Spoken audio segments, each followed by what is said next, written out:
व्याख्यामुद्रां कारसारसिजैः पुस्तकं शङ्खचक्रे विप्रद्भिन्नस्फटिकरुचिरे पुण्डरीके निषन्नः अम्लानश्रीरमृतविशदैरंशभिप्लावयन् मामाविर्भूयादनगमहिमा मानसे वागधीशः नमस्ते प्राणेश प्रणतविभवाय वनिमगाः नमः स्वामिन् रामप्रियतमनमन् गुरुगुण नमस्तुभ्यं भीमप्रबलतमकृष्णेष्टभगवन् नमः श्रीमन्मध्वप्रदिश सुदृशन्नो जय जय श्रीगुरुभ्यो नमः नारायणं सुरगुरुं जगदेकनाथं भक्तप्रियं सकललोकनमस्कृतं च त्रैगुण्यवर्जितमजं विभुमाद्यमीशं वन्दे भवग्रम् अमरासुरसिद्धवन्द्यं नारायणं नमस्कृत्य नरं चैव नरोत्तमं देवीं सरस्वतीं व्यासं ततो जयमुदीरये. ವೇದವ್ಯಾಸುರ ಮಹಾಭಾರತದ ಚಿಂತಕರಿಗೆ ವಂದನೆಗಳು. ಶಾಂತಿ ಪರ್ವದ 451ನೆಯ ಪ್ರವಚನ.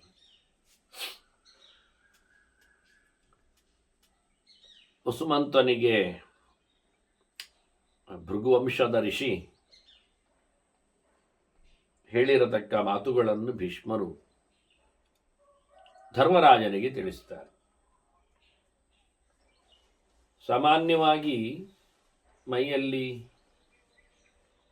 ಅಂಟಿಕೊಂಡ ಕಲೆ ಸ್ವಲ್ಪವೇ ಇದ್ದರೆ ನಾವು ಸ್ವಲ್ಪ ಪ್ರಯತ್ನದಿಂದ ಅದನ್ನು ತೊಳೆದು ತೆಗಿಲಿಕ್ಕೆ ಬರ್ತದೆ. ಲೀಲೆಯ ಅಲ್ಪಂ ಯಥಾ ಗಾತ್ರಾತ್ ಪ್ರಮೃಜ್ಯಾತ್ತು ರಜಃ ಪುಮಾನ್. ಧೂಳು ತೆಗಿಲಿಕ್ಕೆ ಹೆಚ್ಚು ಹೊತ್ತು ಬೇಡ, ಸ್ವಲ್ಪ ಹಿಡಿದಿದ್ರೆ ಆಗ್ತದೆ. ತುಂಬ ಗಲೀಜು ಆಗಿದ್ದರೆ ಬಹಳಷ್ಟು ಕೆಲಸ ಮಾಡಬೇಕಾಗ್ತದೆ, ಪ್ರಯತ್ನ ಮಾಡಬೇಕಾಗ್ತದೆ. ಹಾಗೆ ಮಾಡಿದ ತಪ್ಪುಗಳು, ಅನ್ಯಾಯಗಳು, ಅಧರ್ಮಗಳು ಅದು ಹೇರಳವಾಗಿದ್ದರೆ ಬಹಳ ದೊಡ್ಡ ಮಟ್ಟಿನ ಪ್ರಾಯಶ್ಚಿತ್ತಗಳನ್ನೆಲ್ಲ ಮಾಡಬೇಕಾಗ್ತದೆ ಅಂತ ಆತ ಹೇಳ್ತಾನೆ. ಬಹು ಯತ್ನೇನ ಚ ಮಹತ್ ಪಾಪ ನಿರ್ಹರಣ ಅಂತತ. ಇದು ಕರ್ಮತಂತ್ರದ ಕಥೆಗಳು ಅಲ್ಲ. ಪ್ರಾಯಶ್ಚಿತ್ತಕ್ಕಾಗಿ ಮಾತ್ರವೇ ಕರ್ಮವೇ?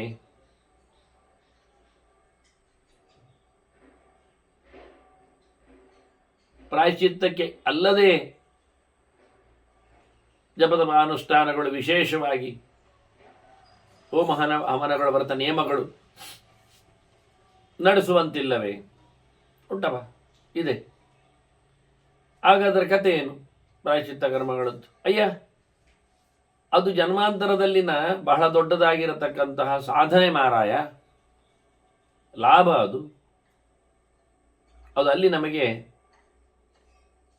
ಪುಣ್ಯ ವಿಶೇಷವಾಗಿ ಸುಖ ಸುಪ್ಪತ್ತಿಗಳನ್ನು, ಆನಂದದ ಅನುಭವಗಳನ್ನು ಕೊಡಲಿಕ್ಕಿದೆ. ಈಗ ಎಲ್ಲವನ್ನು ತೊರೆದವನು ಅವನು ತುಪ್ಪವನ್ನು ಪಡೆಯುವುದಿಲ್ವಾ ಅಂದರೆ ಪಡಿಬಹುದು. ಅವನು ತಿಂದಾಗ ಆಗುವುದಿಲ್ವಾ? ಇಲ್ಲಪ್ಪ, ಅದು ಮದ್ದಿನ ಸ್ಥಾನ ಇದ್ದಾಗೆ. ವಿರಕ್ತಸ್ಯ ಯಥಾ ಸಮ್ಯಕ್ ಘೃತಂ ಭವತಿ ಭೇಷಜಂ. ವ್ರತಗಳಲ್ಲಿ ಎಲ್ಲ ಔಷಧಗಳನ್ನು ಉಪಯೋಗಿಸಲಿಕ್ಕೆ ಬರ್ತದೆ. ಅದು ತಿಂದಾಗೆ, ಅದು ಬಾಯಿ ಚಾಪಲಕ್ಕೆ ಸಿಕ್ಕಿದಾಗೆ ಎನ್ನುವ ಅರ್ಥವೇ ಇಲ್ಲ. ವ್ರತ ವಿಷಯಗಳಲ್ಲೆಲ್ಲ ಔಷಧಗಳನ್ನು ನಡುವೆ ಸ್ವೀಕಾರ ಮಾಡಲಿಕ್ಕೆ ತಪ್ಪಿಲ್ಲ ಅಂತ ವ್ಯವಸ್ಥೆ ಇದೆ. ಅದು ಹೊಟ್ಟೆ ತುಂಬಲಿಕ್ಕೆ ಇರುವಂಥದ್ದು ಅಲ್ಲ. ಸ್ವಲ್ಪ ಮಟ್ಟಿನಲ್ಲಿ ಅದು ದೇಹದ ದಾರ್ಢ್ಯಕ್ಕೆ, ಶರೀರ ಮಾಧ್ಯಂಕಲು ಧರ್ಮ ಸಾಧನಮಲ್ವ, ಕೆಲಸ ಮಾಡಲಿಕ್ಕೆ ದೇಹ ಬೇಕಾದ್ರಿಂದ ಔಷಧಕ್ಕೆ ಎಕ್ಸಂಪ್ಷನ್ ಇದ್ದಾಗೆ. ಅದನ್ನು ತಿಂದಿದ್ದಾನೆ, ಕುಡಿದಿದ್ದಾನೆ ಅಂತ ಹೇಳಿಕೊಂಡಲ್ಲ. ಅದು ಉಪವಾಸ ಮಾಡಿದಾಗೆ. ಔಷಧ ತಗೊಂಡು ಏನಾದರೂ ಕೆಲಸ ಮಾಡಿ, ಔಷಧಕ್ಕೋಸ್ಕರ ಹಾಲು ಕುಡಿಬಹುದು, ಔಷಧವಾಗಿ ತುಪ್ಪ ತಿನ್ನಲಿಕ್ಕೆ ಬರ್ತದೆ. ಹೀಗೆಲ್ಲ ಔಷಧದಲ್ಲಿ ಕಷಾಯಗಳನ್ನು, ಬಿಸಿ ನೀರನ್ನು, ಇವನ್ನೆಲ್ಲ ಔಷಧವಾಗಿ ಉಪಯೋಗ ಮಾಡಲಿಕ್ಕೆ ಆಗ್ತದೆ. ಹೀಗೆ ವಿಶೇಷವಾದಂತಹ ಕರ್ಮಗಳು ತಥಾ ನಿರ್ಹೃತ ಪಾಪಸ್ಯ ನಿರತ ದೋಷಸ್ಯ ಪ್ರೇತ್ಯ ಧರ್ಮ ಸುಖಾವಹ. ಹಾಗಾಗಿ ಇಲ್ಲಿ ಏನು ದೋಷಗಳು ಇಲ್ಲದೆ ಇದ್ದವನಿಗೆ ಮುಂದೆ ಜನ್ಮಾಂತರದಲ್ಲಿ ವಿಶೇಷವಾದಂತಹ ಸತ್ತ ಬಳಿಕ ಅವನಿಗೆ ಧರ್ಮವು ಮಾಡಿರುವಂಥದ್ದು ಹೆಚ್ಚು ಸುಖವನ್ನು ತಂದು ಕೊಡುತ್ತದೆ. ಗಾಯದಲ್ಲಿ ಮಾತ್ರವೇ ಎಣ್ಣೆ ಹಚ್ಚುವುದಲ್ಲ, ಗಾಯ ಆದಾಗ ಮಾತ್ರ ಎಣ್ಣೆ ಹಚ್ಚುವುದೂ ಅಲ್ಲ, ಮೈಗೆ ಎಣ್ಣೆ ಹಚ್ಚುವಂಥದ್ದು ಎನ್ನುವುದೊಂದು ಅಭ್ಯಾಗದ ನೆಲೆಯಲ್ಲಿ ಸಹಜವಾಗಿಯೂ ಆಗುವುದುಂಟು. ಹಾಗೆ ಶೀತ ಆದಾಗ, ಅದು ಇನ್ನೇನು ತೊಂದರೆ ಬಿದ್ದಾಗ ಮಾತ್ರ ಶುಂಠಿಯ ಸೇವನೆ ಅಲ್ಲ, ಸಹಜವಾಗಿಯೇ ಊಟದಲ್ಲಿ ಶುಂಠಿಯನ್ನು ಉಪಯೋಗಿಸಿಕೊಳ್ಳಲಿಕ್ಕೆ ಬರ್ತದೆ. ಹಾಗೆ ಎಲ್ಲವೂ ಬಿಸಿಲಾದಾಗ, ಹೆಚ್ಚು ಹೀಟಾದಾಗ ಅಥವಾ ಭಾರಿ ಬಿಸಿಯಾದಾಗ ನಾವು ಚಪ್ಪಲಿಯನ್ನು ಕೊಡೆಯನ್ನು ಉಪಯೋಗಿಸ್ತೇವೆ ಹೇಳಿದಾಗೆ, ಉಳಿದ ಹೊತ್ತಿನಲ್ಲಿ ಚಪ್ಪಲಿ ಕೊಡೆ ಅದು ಬೇಕಾಗಿಲ್ಲ ಅಂತಲ್ಲ, ಉಪಯೋಗಿಸಬಹುದು. ಅದು ಹೆಚ್ಚು ನಮಗೆ ಅನುಕೂಲವನ್ನು ತಂದು ಕೊಡುತ್ತದೆ ಎಂದು. ಬರುವ ತೊಂದರೆಯನ್ನು ನಿವೃತ್ತಿಗೊಳಿಸುವಲ್ಲಿ ಮೊದಲೇ ನಾವು ತಯಾರಿಯಾದಾಗೆ, ಅದನ್ನ ಧರ್ಮಕರ್ಮಗಳನ್ನು ತೊಂದರೆ ಬಂದಾಗ ಮಾತ್ರ ಮಾಡಲಿಕ್ಕೆ, ಅದು ಚೂರು ತೊಂದರೆ ಇದ್ದಾಗ ಚೂರೇ ಮಾಡಲಿಕ್ಕೆ, ಜಾಸ್ತಿ ತೊಂದರೆ ಆದರೆ ಜಾಸ್ತಿ ಮಾಡಲಿಕ್ಕೆ ಹಾಗೇನಿಲ್ಲ. ಚೂರು ತೊಂದರೆ ಆದರೂ ಜಾಸ್ತಿ ಮಾಡಬಹುದು ಪ್ರಾಯಶ್ಚಿತ್ತದ ನೆಲೆಯಲ್ಲಿ. ತೊಂದರೆ ಇಲ್ಲದಿದ್ದರೂ ಕರ್ಮಾಂಗಗಳನ್ನು ನಡೆಸಲಿಕ್ಕೆ ಬರ್ತದೆ. ಅದನ್ನ ಧರ್ಮ ಯಾವತ್ತೂ ಮಾಡಲಿಕ್ಕೆ ಬೇಕು. ಎಲ್ಲ ಪ್ರಾಣಿಗಳಿಗೂ, ಎಲ್ಲರಿಗೂ, ಮರಮಟ್ಟುಗಳಿಗೂ, ಜನರಿಗೂ, ಎಲ್ಲರಿಗೂ ಮನಸ್ಸಿನಲ್ಲಿಯೇ ಒಳಿತು ಕೆಡುಕುಗಳ ಬಗ್ಗೆ ಯೋಚನೆಗಳು, ವ್ಯವಸ್ಥೆಗಳು. ಮಾನಸಂ ಸರ್ವಭೂತೇಷು ವರ್ತತೆ. ಶುಭಾಶುಭಂ, ಶುಭ ಮತ್ತು ಅಶುಭ ಅದು ಎರಡು ಒಳಿತು ಕೆಡುಕುಗಳ ಲೆಕ್ಕಾಚಾರ ಏನೇ ಇರಲಿ, ಆದರೆ ಒಳಿತಾಗಲೇಬೇಕು, ಕೆಡುಕಾಗಲೇಬಾರದು ಅಂತ ಹೇಳಿಕೊಂಡು, ಯಾರಿಗೆ? ನನಗೆ, ಮತ್ತೆ ಇನ್ನೊಬ್ಬರಿಗೆ ಆಗಲ್ಲ, ಒಳಿತಾಗಲೇಬಾರದು, ಕೆಡುಕಾಗಲೇಬೇಕು, ಹಾಗೆ ಗಮತೆ ಇರ್ತದೆ. ಹೀಗೆ ಎಲ್ಲರ ಮನೋಭೂಮಿಕೆ ಹೀಗೇ ಇರುವುದು. ತನಗೆ ಬೇಕಾದವರಿಗೆ ಒಳ್ಳೆಯದಾಗುವಂತೆ ತನಗೂ ಸೇರಿ, ತನಗೆ ಬೇಡವಾದವರಿಗೆ ಹಾಳಾಗುವಂತೆ ಮಾನಸವಾದ ವ್ಯಾಪಾರಗಳು, ಯೋಚನೆಗಳು ಇರುತ್ತವೆ. ಆದ್ರಿಂದ ಏನು ಮಾಡಬೇಕು? ಅಶುಭೇಭ್ಯ ಸಮಾಕ್ಷಿಪ್ಯ ಶುಭೇಶ್ವೇವ ಅವಧಾರಯ. ಇವನಿಗೆ ಡೈರೆಕ್ಟ್ ಆಗಿ ಬೋಧನೆಯನ್ನು ಕೊಡ್ತಾ ಇದ್ದಾನೆ ಋಷಿ. ನೋಡು ಮಾರಾಯ, ಯಾವ ಕಾಲದಲ್ಲಿಯೂ ಕೆಟ್ಟದ್ದರೆಡೆಗೆ ಮನಸ್ಸನ್ನು ಹಾಕಲಿಕ್ಕೆ ಹೋಗಬೇಡ, ಯಾರಿಗೇ ಆಗಲಿ. ಹಾಗಾಗಿ ಶುಭದಲ್ಲಿಯೇ, ಒಳ್ಳೆಯದರಲ್ಲೇ, ಒಳಿತಿನಲ್ಲಿಯೇ ತಲೆಯನ್ನಿಟ್ಟು. ಈಗ ನನಗೆ ಮಾತ್ರ ದುಡ್ಡು ಸಿಗಲಿ, ಉಳಿದವರು ಯಾರಿಗೂ ಸಹ ಸಂಪತ್ತು ಬಾರದಿರಲಿ ದೇಶದಲ್ಲಿ ಅಂತ ಒಂದೊಮ್ಮೆ ವಸುಮಂತರಾಜನ ಯೋಚನೆ ಆಗಿಬಿಟ್ರೆ, ಆಗ ಋಷಿ ಹೇಳ್ತಾರೆ, ಹಾಗೆ ಮಾಡಬೇಡ. ಮತ್ತೇನು ಮಾಡಲಿ? ನನಗೆ ಮಾತ್ರ ಎನ್ನುವುದು ಬೇಡ, ನನಗೆ ಸಂಪತ್ತು ಸಿಗಲಿ, ಮತ್ತೆ ಉಳಿದವರಿಗೆ ಸಿಗಬಾರದು ಅಂತ ಬೇಡ, ಉಳಿದವರಿಗೂ ಸಂಪತ್ತು ಸಿಗಲಿ. ಈಗೇನಾಯ್ತು ಲಾಭ? ದೇಶದ ಜನರಿಗೆ ಸಂಪತ್ತು ಬೇಕಾದಷ್ಟು ಬಂದರೆ ಅವನು ರಾಜನ ಸಂಪತ್ತಿಗಾಗಿ ಅವರು ಆಸೆ ಪಡುವುದಿಲ್ಲ, ಅವರವರೇ ಅನುಕೂಲ ಮಾಡಿಕೊಳ್ಳುತ್ತಾರೆ.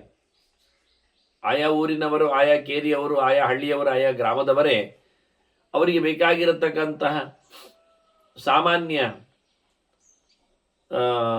ಉಪಯೋಗಗಳನ್ನು ಅಲ್ಲಿಯೇ ಅವರು ನಡೆಸಿಕೊಟ್ಟು ಬಿಡ್ತಾರೆ. ಹಾಗಾಗಿ ರಾಜನಿಗೆ ದುಂಬಾಲು ಬೀಳುವುದಾಗಲಿ, ಕೊಡದೇ ಇದ್ದಾಗ ಶಪಿಸುವುದಾಗಲಿ, ಯಾವುದೇ ತೊಂದರೆಗಳೇ ಇಲ್ಲ, ಅಲ್ಲೇ ಇದೆ, ಅದನ್ನು ನಡೆಸಿಬಿಡ್ತಾರೆ. ಹಾಗೆ ಬಹಳ ಸುಂದರವಾಗಿ ಆ ಊರಿನವರೇ ಒಟ್ಟು ಮಾಡಿಕೊಂಡು ದ್ರವ್ಯವನ್ನು, ಸಂಪತ್ತನ್ನು ಬಹಳ ದೊಡ್ಡ ಮಟ್ಟಿನ ಅಲ್ಲಿಗೆ ಬೇಕಾಗಿರತಕ್ಕ ಧರ್ಮ ಕರ್ಮಗಳನ್ನು, ದೇವಸ್ಥಾನದ ಉದ್ಧಾರವನ್ನು ಮಾಡಿದರೆ ರಾಜನ ನಿರೀಕ್ಷೆ ಬೇಡ ಅವರಿಗೆ. ಸರ್ಕಾರದಿಂದ ಸಹಾಯ ಬೇಕು ಅಂತ ಕೇಳಬೇಕಾಗಿಲ್ಲ.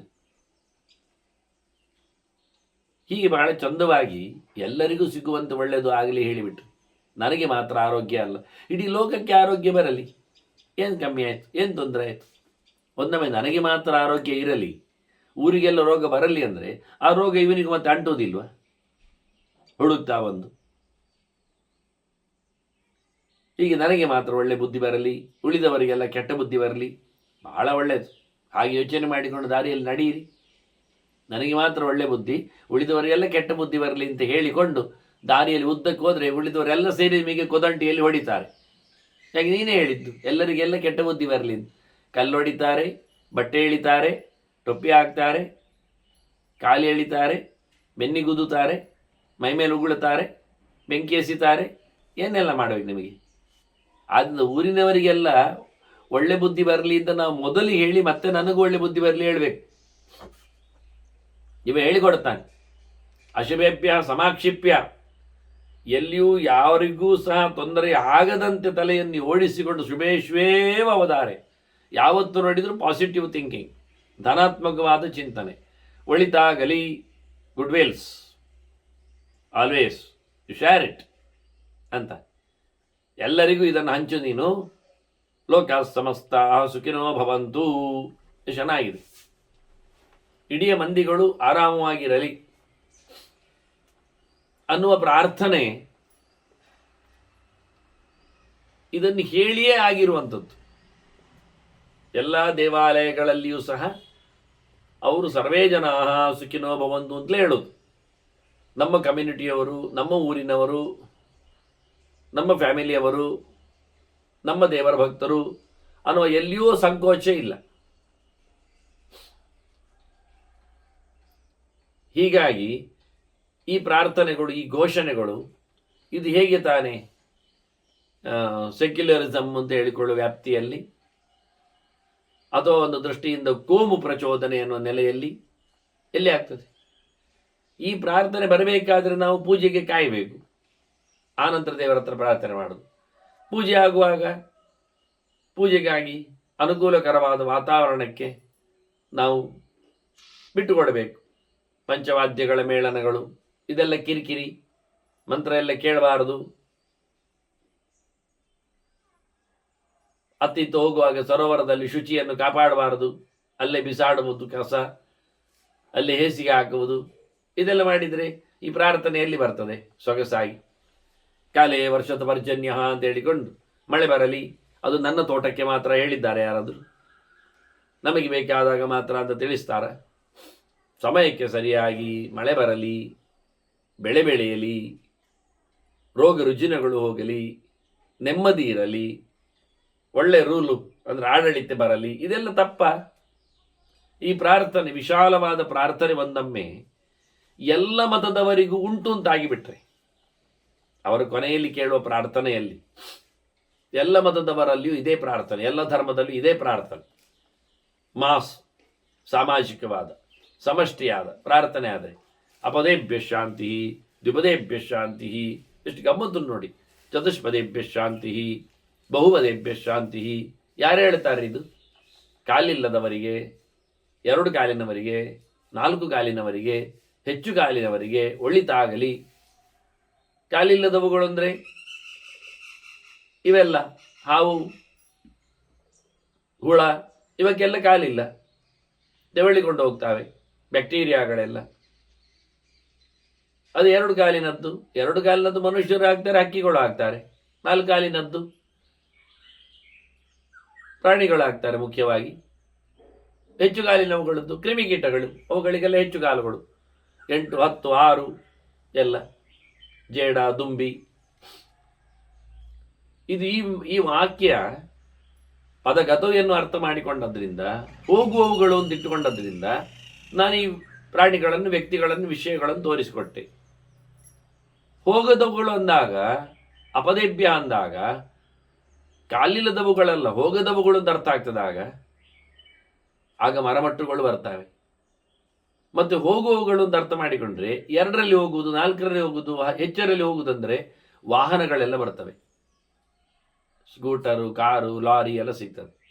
ಇವೆಲ್ಲ ಅರ್ಥಗಳು ಎಲ್ಲಿ ಉಂಟು ರೀ? ಹೇಗಿರ್ತದೆ?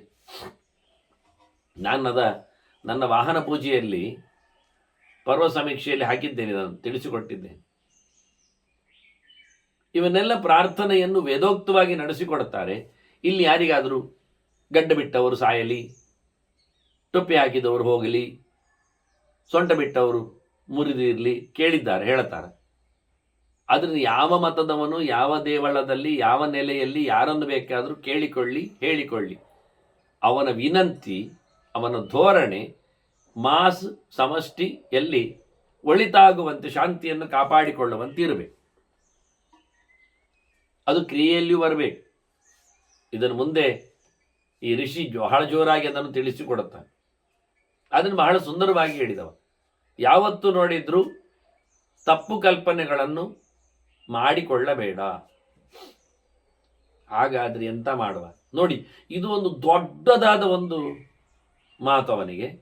ಎಲ್ಲ ಕಮ್ಯುನಿಟಿಯವರಿಗೂ, ಎಲ್ಲ ಆಚರಣೆಯವರಿಗೂ, ಎಲ್ಲ ಮತದವರಿಗೂ ಅವರು ತಿದ್ದಿಕೊಳ್ಳಬೇಕಾದ ಗೆರೆಯನ್ನು ಋಷಿ ಹೇಳ್ತಾನೆ.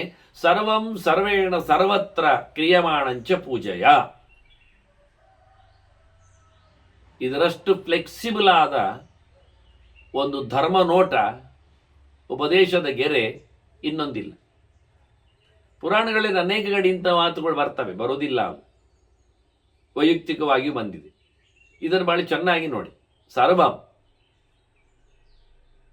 ಸರ್ವತ್ರ ಸರ್ವೇಣ ಕ್ರಿಯಮಾಣ, ಸರ್ವಂ ಸರ್ವೇಣ ಸರ್ವತ್ರ ಕ್ರಿಯಮಾಣಂ ಚ ಪೂಜೆ. ಯಾರಾದರೂ ಏನಾದರೂ ಮಾಡಿದರೆ ಅದನ್ನು ವಿರೋಧಿಸಬೇಡ. ಯಾರು ಮಾಡಿದರೆ, ಯಾರೇ ಮಾಡಲಿ, ಸರ್ವೇಣ ಕ್ರಿಯಮಾಣಂ, ಯಾವನೊಬ್ಬ ಮಾಡಿದ್ದನ್ನೂ ಸಹ ವಿರೋಧಿಸಲಿಕ್ಕೆ ಹೋಗಬೇಡ. ಏನು ಮಾಡಿದ, ಏನೇ ಮಾಡಲಿ, ಸರ್ವಂ, ಯಾರು ಏನು ಮಾಡಿದರೂ ಅದರ ಬಗ್ಗೆ ವಿರೋಧಕ್ಕೆ ಹೋಗಬೇಡ. ಎಲ್ಲಿ, ಸರ್ವತ್ರ, ಎಲ್ಲಿ ಮಾಡಿದರು, ಯಾರು ಎಲ್ಲಿ ಏನನ್ನು ಮಾಡಿದರೂ ಅದಕ್ಕೆ ತಕರಾರು ಎಬ್ಬಿಸಬೇಡ. ಅಂದರೆ ಎಕ್ಸೆಪ್ಟೆನ್ಸ್, ಒಪ್ಪಿಕು, ಆಯ್ತು, ಇದು ವಿಷಯ. ಆದ್ರಿಂದ ಇದು ಒಳಿತಾಗಲಿದೆ. ನಾವು ಒಂದಕ್ಕೊಂದು ವಿರೋಧಿಸ್ತಾ ವಿರೋಧಿಸ್ತಾ ವಿರೋಧಿಸ್ತಾ ಪ್ರತಿಯೊಂದನ್ನು ಡಿನೈನ್ ಮಾಡಿ ಹೊಡೆದಾಕ್ಲಿಕ್ಕೆ ಹೋಗುದು. ಇವರು ಹೇಳುತ್ತಾರೆ, ಆಗಲಿಯ, ನಾನು ಕಲ್ಲಿಗೆ ಕುಂಕುಮ ಹಾಕ್ತೇನೆ, ಹಾಕು ಮಾರಾಯ. ನಾನು ಕಂಬಕ್ಕೆ ಮಾಲೆ ಹಾಕ್ತೇನೆ, ಹಾಕು ಮಾರಾಯ. ಇರಲಿ, ನಿನಗೆ ಕಂಬವೇ ದೇವರು, ಆಯ್ತು. ನಿನಗೆ ಕಲ್ಲೇ ದೇವರು, ಆದೀತು. ನಾನು ದನಕ್ಕೆ ಪೂಜೆ ಮಾಡ್ತೇನೆ, ಮಾಡು. ನಾನು ಆನೆಗೆ ಊಟ ಇಡ್ತೇನೆ, ಇಡು. ನಾನು ಕತ್ತೆಗೆ ಬೆನ್ನು ತಡ್ತೇನೆ, ತಟ್ಟು. ಹೀಗೆ ಯಾವುದನ್ನು ಆಗ್ಲಿಕ್ಕಿಲ್ಲ, ಹೇಳಲಿಕ್ಕಿಲ್ಲ.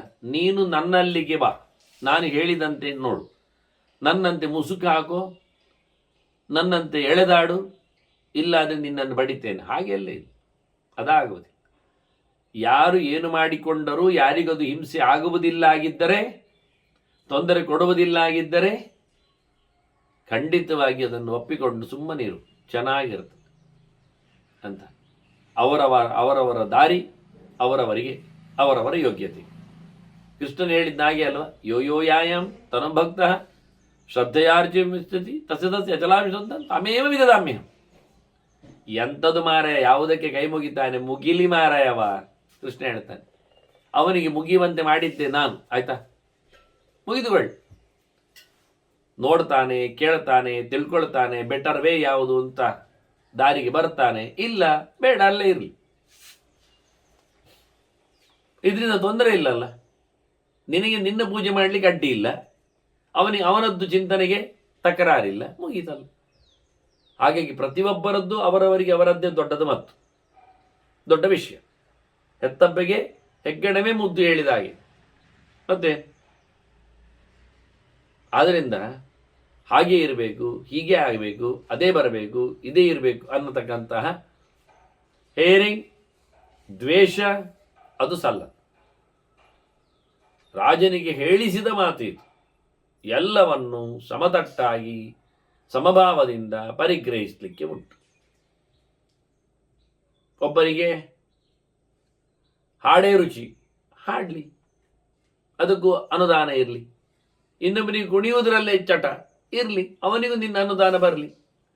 ಮತ್ತೊಬ್ಬನಿಗೆ ಹೇಳುವುದರಲ್ಲೇ ಗೀರ, ಆಯಿತು, ಅಲ್ಲಿಯೂ ಮಾಡು. ಇನ್ನೊಬ್ಬನಿಗೆ ಮೌನದಲ್ಲಿ ಹೆಚ್ಚು ಶರಣು, ನಡೀಲಿ. ಆದರೆ ಒಂದೇ ಪ್ರಕಾರವಾದ ಅನುದಾನ ಇರಲಿ.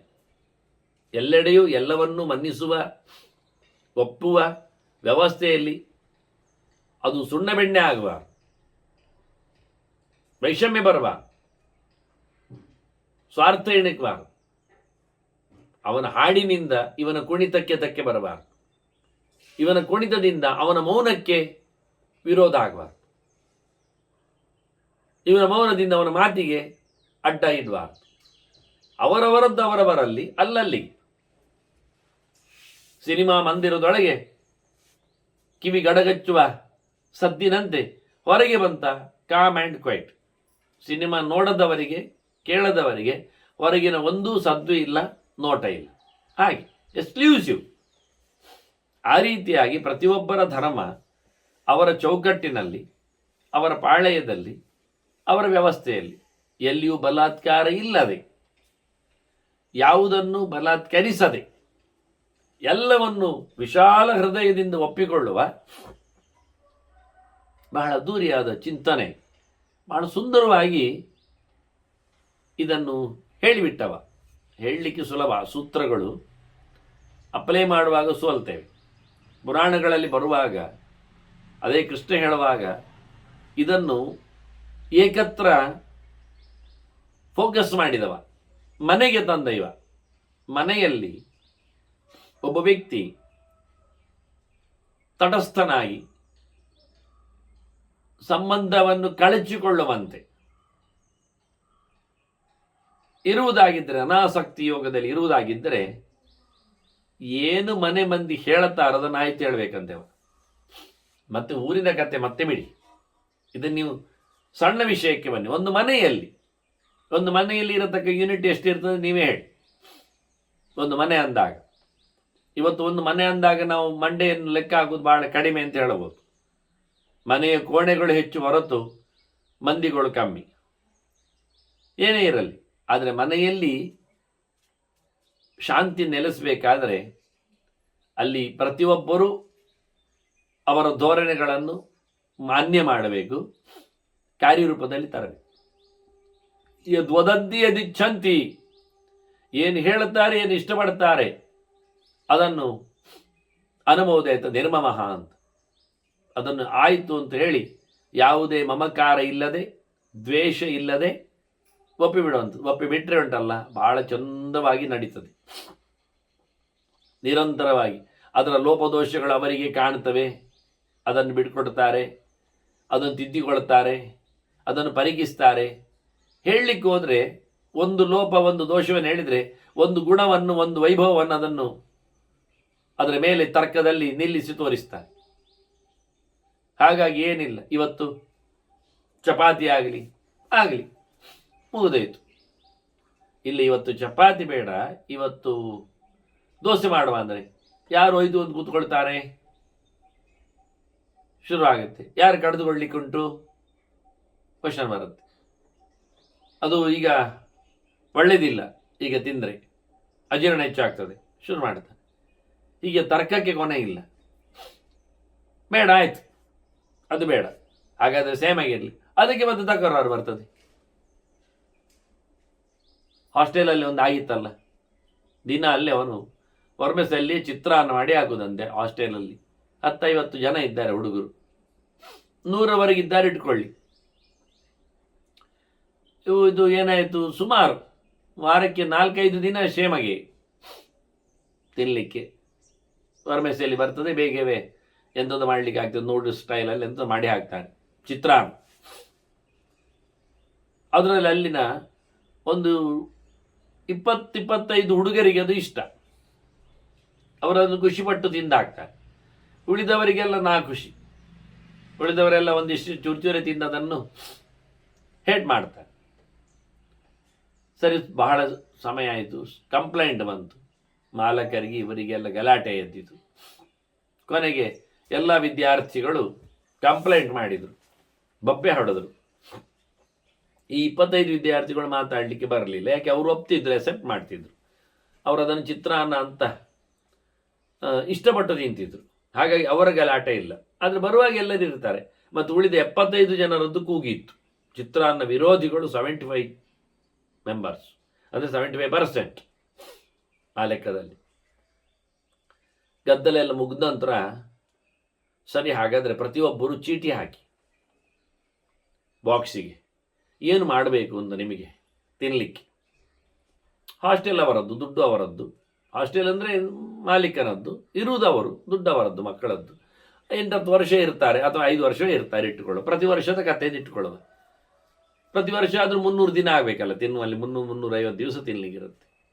ಚೀಟಿ ಹಾಕಿ ಅಂತ ಇದ್ದು ಅದರಲ್ಲಿ ಏನು ಬಂತು ಅದನ್ನು ಮಾಡುವ, ಮಾಸ್ ಬಂದದ್ದನ್ನು ನಡೆಸಿಕೊಡ್ತೇನೆ ಅಂತ. ಸರಿ, ಪ್ರತಿಯೊಬ್ಬರು ಚೀಟಿ ಬರೆದು ಹಾಕಿದ್ದಾರೆ. ಈ 25 ಹುಡುಗರಂತೂ ಚೆನ್ನಾಗಿ ಚಿತ್ರಾನ್ನವನ್ನೇ ಬರೆದು ಹಾಕಿದ್ದಾರೆ. ಅವರಿಗೆ ಅದೇ ಬೇಕಾದ್ದು ಅದನ್ನು ತಗೊಳ್ತಾರೆ. ಉಳಿದವರು ಚೀಟಿ ಎಲ್ಲ ಹಾಕಿದ್ದಾರೆ ಬರೆದು. ಆ 100 ಚೀಟಿಗಳು ಒಟ್ಟು ಬಂದಿವೆ, ಅದನ್ನು ಬಿಡಿಸಿದ್ದಾರೆ. ಹಾಗಾಗಿ ಬಿಡಿಸ್ತಾ ಬಂದಾಗ 25 ಚೀಟಿ ಚಿತ್ರಾನ್ನದ್ದು ಇತ್ತು ಅವರದ್ದು. ಉಳಿದ ಚೀಟಿಗಳೆಲ್ಲ ನೋಡ್ತಾ ಬಂದಾಗ ಅದರಲ್ಲಿ ಸಿಕ್ಕಿದ್ದು ಒಂದು 10-15 ಇಡ್ಲಿ, ಒಂದು 10-15 ವಡೆ, ಮತ್ತೊಂದು 10-15 ಚಪಾತಿ, ಮತ್ತೊಂದು 10-15 ಪೂರಿ, ಮತ್ತೊಂದು 10-15 ದೋಸೆ, ಹೀಗೆಲ್ಲ ಬಂದಿದೆ.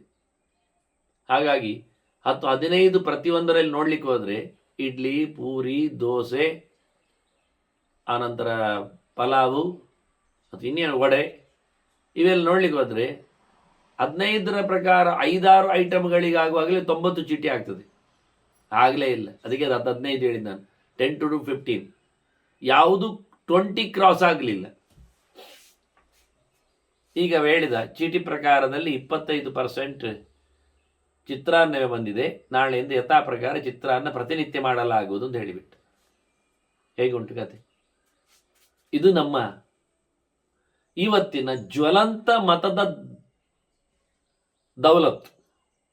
ನೀವು 10-20 ಒಡೆಯಾಗಬೇಕು ಹೇಳುವವರು ಇಡೀ ಹಾಸ್ಟೆಲನ್ನು ಹುಡಿ ಮಾಡ್ತಾರೆ ಅಂತಾದರೆ, 10-15 ಜನರು ಇಡ್ಲಿ ಬೇಕು ಹೇಳುವವರು ಇಡೀ ಮಕ್ಕಳ ವೃಂದವನ್ನೇ ತರಾಟೆ ತೆಗೊಳ್ತಾರೆ ಅಂತಾದರೆ, ಮತ್ತು 15 ಜನ ದೋಸೆ ಬೇಕು ಹೇಳುವವರು ಉಳಿದವನ್ನೆಲ್ಲ ಲಗಾಡಿ ತೆಗಿತಾರಾದರೆ ನಮ್ಮ ದೇಶ ಚಿಂದಿ ಚಿತ್ರಾನ್ನ ಆಗ್ತದೆ. ಆಗ ಅತ್ತ ಸಿಖ್ಖರು, ಇತ್ತ ಪಾರ್ಸಿಗಳು, ಇತ್ತ ಬೌದ್ಧರು, ಇತ್ತ ಲಿಂಗಾಯತರು, ಅತ್ತ ಕ್ರಿಶ್ಚಿಯನ್ಸು, ಇತ್ತ ಇಸ್ಲಾಂ, ಅತ್ತ ಹಿಂದೂ, ಹೀಗೆಲ್ಲ ಎಲ್ಲ ಮತಗಳ ನೆಲೆಯಲ್ಲಿ ಗಲಾಟೆ ಎಬ್ಬಿಸ್ತಾ ಬಂದರೆ ಯಾರು ಬದುಕುವಂತಿಲ್ಲ, ಯಾವ ದಿನವೂ ಶಾಂತಿಯಲ್ಲಿ ಇರುವುದಿಲ್ಲ.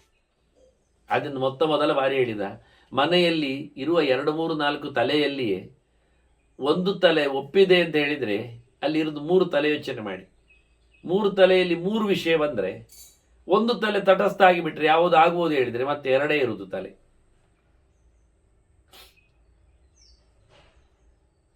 ಮತ್ತೆ 2ರಲ್ಲಿ ಯಾವುದೋ ಒಂದು ಅದು ಕಾಂಪ್ರಮೈಸಿಗೆ ಬರ್ತದೆ. ಆಗ ಯಾಕೆ ಇವತ್ತಲ್ಲ ನಾಳೆ ನಿನ್ನದು ಮಾಡುವ, ನಂದು ಇವತ್ತು ಮಾಡುವ, ಅಲ್ಲಿ ಮುಗಿದೋಯ್ತು. 2 ತಲೆ ಇದ್ರೆ ಸಮಸ್ಯೆ ಇಲ್ಲ, ಒಂದು ತಲೆ ಒಪ್ಪುವಂಥದ್ದಾದರೆ ಮುಗಿದೋಯ್ತು. ಹೀಗೆ ಗುಣದೋಷಗಳ ವಿಷಯ ಮಾತಾಡ್ತಾ ಹೋದರೆ ಯಾವುದು ಶುಭ ಯಾವುದು ಅಶುಭ ಅಂತ ಹೇಳಲಿಕ್ಕೆ ಆಗುವುದೇ ಇಲ್ಲ. ಅದರಿಂದ ಸಾರ್ವಕಾಲಿಕವಾದ ಒಂದು ದೊಡ್ಡ ಮೌಲ್ಯವನ್ನು, ಸೂತ್ರವನ್ನು ಕೊಟ್ಟ, ಸರ್ವಂ ಸರ್ವೇಣ ಸರ್ವತ್ರ ಕ್ರಿಯಮಾಣಂಚ ಪೂಜೆಯ ಅಂತ. ಗೌರವಿಸು, ಗೌರವಕ್ಕೆ ತಪ್ಪಿಲ್ಲಲ್ಲ ಅನ್ನೋ ನೆಲೆಯಲ್ಲಿ ಮಾತಾಡಿದ. ಮತ್ತೆ ನೋಡು, ನಿನ್ನ ಧರ್ಮ ಮಾಡುವಲ್ಲಿ ನಿನಗೊಂದೊಮ್ಮೆ ಪ್ರೀತಿ ಬಂತ, ಅದನ್ನು ಯಥೇಷ್ಟವಾಗಿ ಮಾಡು. ಜನಕ್ಕೆ ಸ್ವಧರ್ಮದಲ್ಲಿ ಪ್ರೀತಿ ಉಂಟಾಗುವುದೇ ಭಾರಿ ರೇರ್. ಸ್ವಧರ್ಮೇ ಯತ್ರ ರಾಗಸ್ತೆ ಕಾಮಂ ಧರ್ಮೋ ವಿಧಿಯತ. ಸ್ವ ಅಂದರೆ ಭಗವಂತನೂ ಹೌದಲ್ವ, ಸ್ವತಂತ್ರನಾದ ದೇವರು ಅರ್ಥ ಉಂಟು. ಅಂದ ದೇವವಿಷಯಕವಾದ ಒಂದೊಮ್ಮೆ ಕೆಲಸ ನಿನಗೆ ಇಷ್ಟ ಆಯಿತು ಆದರೆ ಅದನ್ನು ಮಾಡೋದರಲ್ಲಿ ಆಚೀಚೆ ನೋಡಲೇಬೇಡ. ಅದು ನಿನಗೆ ಹೇಳಿಸಿದ್ದಾದರೆ ಖಂಡಿತವಾಗಿ ಮಾಡು. ಜಾತಿಗೆ, ಮನಸ್ಸಿಗೆ, ದೇಹಕ್ಕೆ, ಆಶ್ರಮಕ್ಕೆ, ಕಾಲಕ್ಕೆ, ಲೋಕಕ್ಕೆ ಒಪ್ಪುವುದಾದರೆ ಖಂಡಿತವಾಗಿ ಮಾಡೋದರಲ್ಲಿ ನಾಚಿಕೆ ಏನು, ತಡ ಯಾಕೆ, ಸೋಮಾರಿತನೆ ಅಂಥದ್ದು ಮುಂದೋಗಲಿ. ನಿನಗೆ ಬೇಕಾಗಿ ಒಂದೊಮ್ಮೆ ಒಳ್ಳೆಯದನ್ನು ನೀನು ಮಾಡ್ತೀಯಾದರೆ ಅದನ್ನು ಇನ್ನೊಬ್ಬರ ಹತ್ರ ಕೇಳಿ ಏನು ಮಾಡೋದು?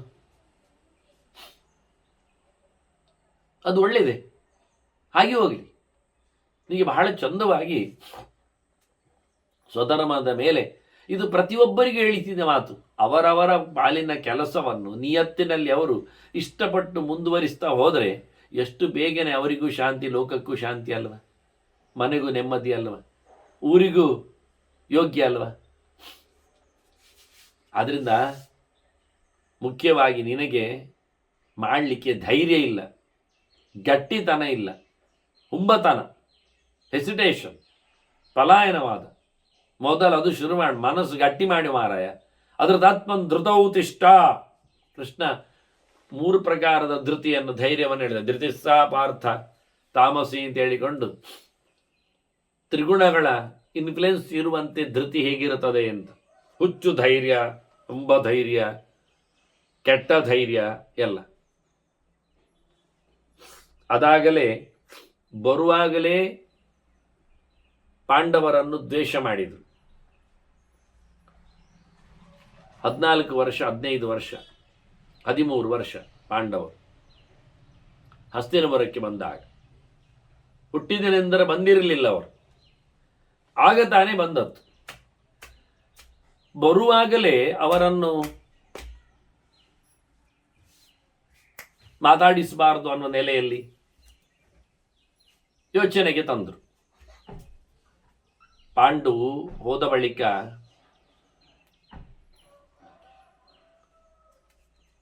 ಇವರು ಸೃಷ್ಟಿಯನ್ನು ಪಡೆದದ್ದು ನಿಜವಾಗಿ ಇವರು ಮಕ್ಕಳು ಅಲ್ಲ ಅನ್ನುವ ನೆಲೆಯಲ್ಲಿ ಮಾತಾಡಿದರು.